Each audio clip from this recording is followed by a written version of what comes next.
Voilà, on est en train de distribuer ici, dans ce camp, avec le bâtiment de la Société de Transport de Lyon, avec plein d'autres bénévoles qui sont en train de distribuer. On est plusieurs équipes de maraudes ici. Et on a l'équipe de Donner la main don de soi qui est en train de s'activer auprès de ceux qui en ont le plus besoin. Richard, je voulais te remercier parce que tu es le plus courageux d'entre nous. Tu es en situation de handicap et malgré cela, cet hiver, qu'il neige, qu'il pleuve, qu'il fasse froid, qu'il gèle, qu'il fasse un peu plus doux comme ce soir, tu as été fidèle avec nous. On a passé notre temps quand tu partais à t'applaudir parce que tu es quelqu'un de très courageux, donc on a besoin de gens comme toi. Attribue à ceux qui ont faim. Et je vois la misère, mais... Oui. Comment tu vis, toi, cette situation? C'est un peu sensible, hein. C'est pas évident. Oui. Je vois ça, les malheureux comme ça. Bah, bravo à toi, tu es un fidèle bénévole. Merci. Hein. Comment tu as vécu? Qu'est-ce que tu as vu cet hiver? Qu'est-ce que tu retiens de ces maraudes? Je retiens qu'il y a beaucoup des enfants, les bébés, assez sensibles. Voilà. Qui sont à la rue. À la rue, ouais. Et ici, un village, un village de personnes sous des tentes. Sous des tentes. En pleine Pardieu. Bien. Bah, courage. Merci. Et bravo à toi, tu as été fidèle tout au long de l'hiver. Ok, merci. Jean-Marc. Merci à toi, Richard. Merci. Je respecte le droit à l'image, hein, je ne filme pas les visages. Et Eliane, qui est là, est en train de donner les bonnes choses qu'elle a mijotées à la maison. N'est-ce pas, Eliane? Oui. Alors, c'est ça, c'est mangé, c'est ça? J'ai vu un petit peu moins de gens sur la presqu'île. On a vu quand même du monde pendant tout l'hiver. Là, c'est ma première soirée à la Pardieu et c'est pas du tout la même population. Hein. Oui. Les gens sont plus en groupe, plus concentrés. Et sous toile de tente? Et sous toile de tente, on voit vraiment là une vraie précarité, une vraie pauvreté. Ouais. Avec des gens qui sont vraiment dans le besoin. Voilà. Donc on leur amène ce qu'on peut, avec ce qu'on a, et on fait du mieux qu'on peut. Et des gens comme toi se font rares. Les bénévoles cet hiver, on n'en a pas vu beaucoup. Effectivement, ça fait depuis le Covid, la fin du Covid, on a du mal à être plus de 4-5 alors qu'on a connu des hivers il y a 5-6 ans où on était 10, 15. 30 même des fois. Voilà, donc les gens, faut pas avoir peur de venir, hein, ça se passe bien, c'est une bonne action. Faut surtout pas avoir peur, venez. Très bien, merci. C'est très bien. Et bravo à toi, tu es un fidèle bénévole de Donner la main. Mais avec plaisir. Merci. Tu es en train de demander des vêtements? Non, mais vous êtes couché à le manger avec. Et voilà les bonnes choses qui sont distribuées en direct. Vous êtes me coucher à le manger avec les lavettes comme ça, non, pas vous. Il y avait de plus en plus de femmes et d'enfants à la rue, que ce soit en presqu'île ou ici à la Pardieu. Il y a de plus en plus aussi de monde en général, hein, d'hommes aussi. Ça c'est le constat par rapport aux autres années. Voilà, donc on est en train d'aider une personne à la rue devant le parvis, vous voyez, de la gare de la Pardieu. Voilà. Eliane. J'appelle ça la soupe amour. Voilà. Il y a plein de légumes. Et ail, oignon, et voilà, en direct. du cube et du beurre président. Quelque chose de bon et de chaud, voilà. Juste une goutte pour goûter, c'est gentil. Attendez, vous voulez que j'en donne mettre moi? Je vais vous faire. Franchement, bon, je vais me débrouiller. Franchement, vous ne verrez pas passer. Bonne soirée Hein. et merci beaucoup pour... Courage à vous. Merci. Ça devient en fait compliqué, je pense, pour tout le monde et je pense que ça ne va pas aller en s'améliorant. Je pense que l'année prochaine, l'hiver prochain, on va rencontrer encore d'autres personnes et moi je trouve ça un peu dommage. Aujourd'hui on est là pour les aider, mais il faudrait qu'on ait aussi le soutien et des élus pour qu'on puisse avancer. Nous, on a des propositions aussi que tout le monde connaît, que les élus connaissent, parce qu'on a déjà été reçus à ce propos.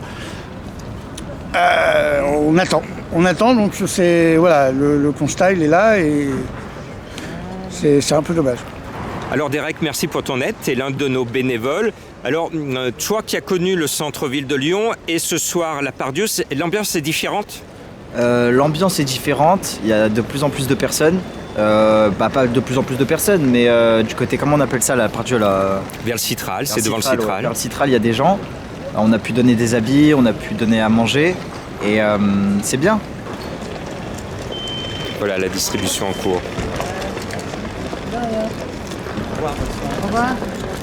Le constat que je fais, c'est le 11e hiver que je passe dans les rues de Lyon, de jour comme de nuit, par tous les temps. Ça fait 11 ans que j'entraîne les bénévoles comme toi, comme Dominique qui tient la caméra, au chevet des gens qui ont tout perdu, qui sont à la rue.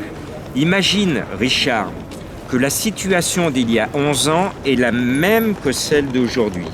Il y a 11 ans, on avait des femmes, des enfants, des bébés à la rue, des seniors, des gens comme toi en situation de handicap. Tu te souviens, on a trouvé des personnes avec des béquilles ou en fauteuil à la rue. Le constat aussi de cet hiver 2022-2023, c'est la chute libre des bénévoles. Oui, aussi on manque de bras. Alors heureusement, on a des fidèles comme Richard, comme Marc, comme moi-même ou comme Eliane. Mais c'est vrai que pour continuer dans nos maraudes, il faut qu'on ait un petit peu plus de bras parce que cette année, effectivement, les étudiants ne sont pas vraiment venus. Alors on a eu un petit peu de bénévoles ici et là, mais on en a encore besoin. Et de moins en moins de bénévoles. Surtout ça aussi, parce que l'année dernière, on avait beaucoup d'étudiants qui le faisaient dans le cadre de leur... je crois qu'ils avaient une journée comme ça dans leur cursus de bénévolat. On en avait beaucoup qui nous sollicitaient, mais cette année, rien. On a manqué cruellement de bénévoles. Voilà. Or, Richard, tu le sais, j'ai été reçu à l'Élysée en juin 2019. J'ai été reçu 3 fois à l'Assemblée nationale, dont la dernière en 2022. J'ai été reçu à la mairie de Lyon. J'avais été écouté par la métropole de Lyon, par tous les députés.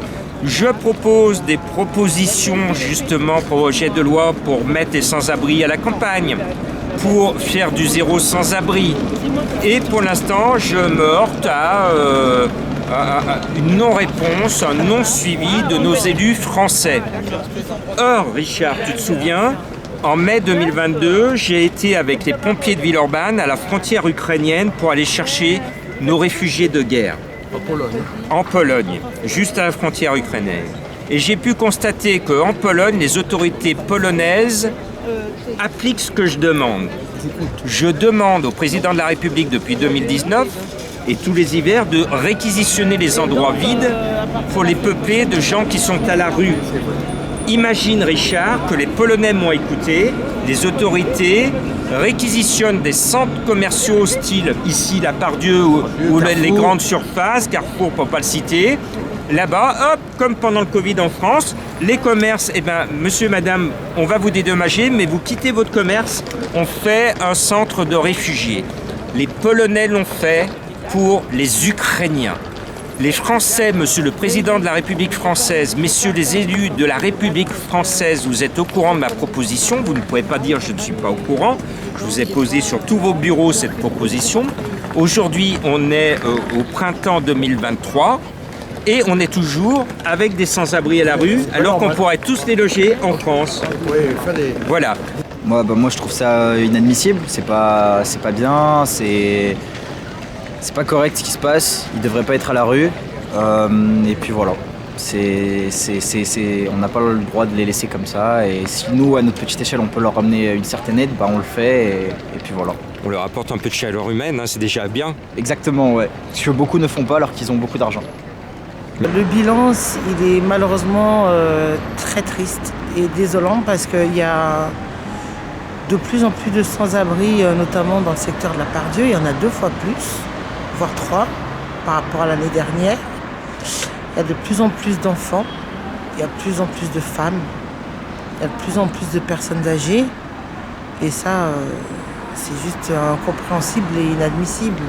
De plus en plus de misère. De plus en plus de misère. De plus en plus de personnes qui ont faim et qui ont besoin d'un abri et qui ont besoin de travailler. Et dans des conditions pareilles, comment travailler, ça devient très compliqué. Alors je relance un appel, faites remonter cette vidéo au président de la République française, à tous vos élus, et peut-être que le président, qu'une députée, qu'un député, qu'un maire de Lyon, qu'un président de la métropole, ou même qu'un élu à l'étranger, parce que je suis beaucoup regardé à l'étranger, qu'un président ailleurs ou une présidente ailleurs, ou un chef d'État, va me convoquer en me disant « Mais Monsieur Refrain, c'est quoi vos traités? Qu'est-ce qu'il faut faire ?» Eh bien moi, je vais leur donner tout ce qu'il faut faire, et en quelques jours, il n'y aura plus de sans-abri. C'est possible, mais il faut relâcher. Voilà, et il faut une volonté politique. Il faut qu'ils écoutent aussi les politiques. Et en plus, ça coûte pas des milliers et des cents. Je vais vous donner un exemple. Actuellement, nos élus que je salue font du bon travail. Actuellement, ils dépensent des millions en France, je dis bien des millions en France, pour le compost. Pour faire du compost. Pour qu'on mette nos épluchures. Voilà. C'est bien pour la planète. Mais ces millions, les épluchures pourraient partir à la poubelle, alors que des gens à la rue peuvent partir dans un cercueil. Et il y a une différence notable. Voilà. Donc prenons soin des êtres vivants en priorité et du compost ensuite. Mais là actuellement on place un peu trop le compost avant de sauver des vies et c'est ça qu'il faut qu'on dénonce, Richard. Il faut dénoncer, Mettez de l'argent là où il le faut en priorité et la santé humaine et animale passe en priorité. C'est logique, voilà. Et nous, on prend soin de la planète parce qu'on fait des actions pour l'environnement. On fait une opération Free Fish pour lâcher du poisson et aider des enfants malades. Et au mois de septembre, on va faire notre 3e course aux déchets. Donc, vous voyez, donner la main dans le soi travaille aussi bénévolement pour aider notre planète à aller mieux. Voilà, donc partagez cette vidéo, parlez-en et puis rejoignez-nous, il faut qu'on soit unis. Et du zéro sans-abri, c'est facile à faire, n'est-ce pas? Il faut persévérer. Et bravo à toi. Voilà, bravo. Bravo à toi et bravo à tous les bénévoles. Eliane, c'était notre dernière maraude hivernale. Imaginez que ça fait 11 ans, Eliane, que par tous les temps, de jour, de nuit, ça fait 11 ans que je passe mon temps à venir au chevet des sans-abri à Lyon, dans l'agglomération lyonnaise. C'est un engagement de cœur, un engagement bénévole. J'ai croisé ce soir, comme très souvent, d'autres personnes comme nous, des bénévoles. Des fois, sont 2-3 avec des petits caddies à roulettes.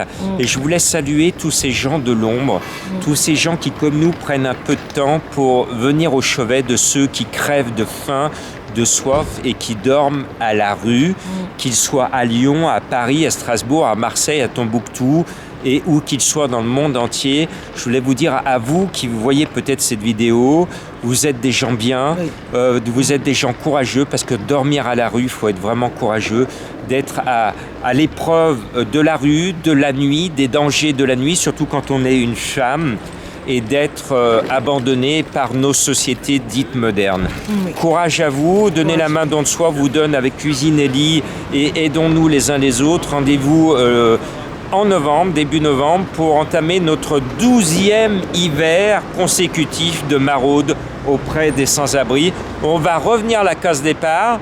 Tant que nos élus ne vont pas me convoquer pour faire du zéro sans-abri, donner la main dans le soi, on a la mesure zéro sans-abri. Pour l'instant, aujourd'hui, je ne suis pas écouté, mais demain, je serai, et j'en suis persuadé, écouté. Un jour ou l'autre, ils vont me suivre et il n'y aura plus de sans-abri en France et de partout dans le monde. C'est possible parce qu'il faut que notre société réagisse et s'améliore. N'est-ce pas, Eliane? Oui, on espère que ce sera le 12e et le dernier, n'est-ce pas? Ah, c'est ce que disait un certain Coluche. Voilà. Il pensait que c'était une fois et puis finalement, les restos sont toujours là parce que il est comme nous. Il pensait que les élus allaient prendre la relève et puis pas du tout. Et puis pas du tout. Résultat, on revient à la case départ. Tous les hivers, on revient à la case départ. Il est temps de nous réveiller, société moderne. Réveille-toi. Merci à toi et à vous tous. Merci à toi, Jean-Marc, pour ton engagement. Merci. Merci.